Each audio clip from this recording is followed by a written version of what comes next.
Price of new cars has hit a milestone. What's driving car prices higher?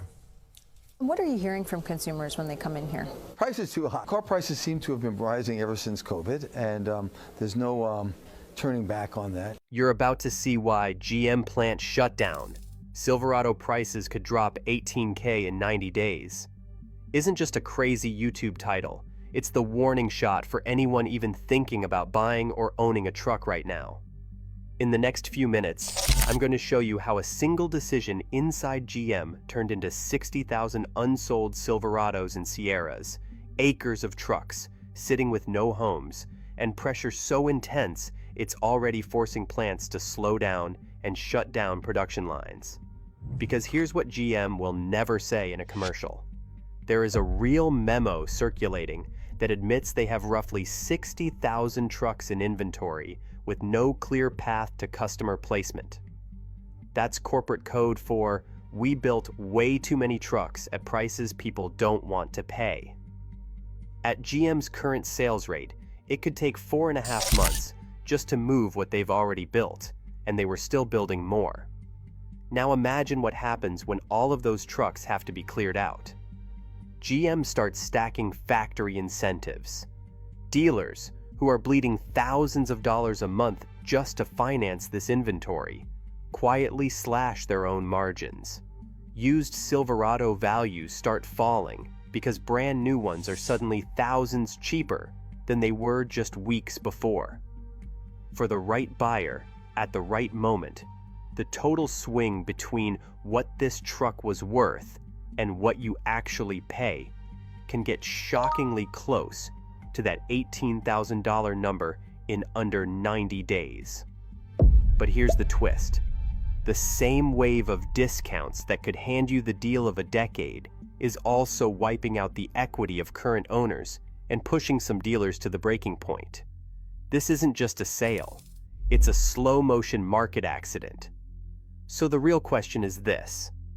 Is GM's shutdown and inventory crisis about to give you the best Silverado deal you'll ever see? Or are you walking straight into a collapsing market that could cost you thousands the second you drive off the lot?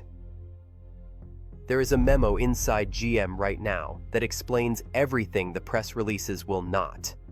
It is addressed to regional sales directors across North America. And in one dry sentence, it basically admits the company has lost control of its own truck strategy. It says GM has approximately 60,000 units of Silverado and Sierra inventory with no clear path to customer placement. That is not a typo. That is 60,000 full-size pickups that were built, shipped, parked, and now have nowhere to go at current prices. Translated out of corporate language, that means this. GM flooded its dealers with trucks the market cannot absorb.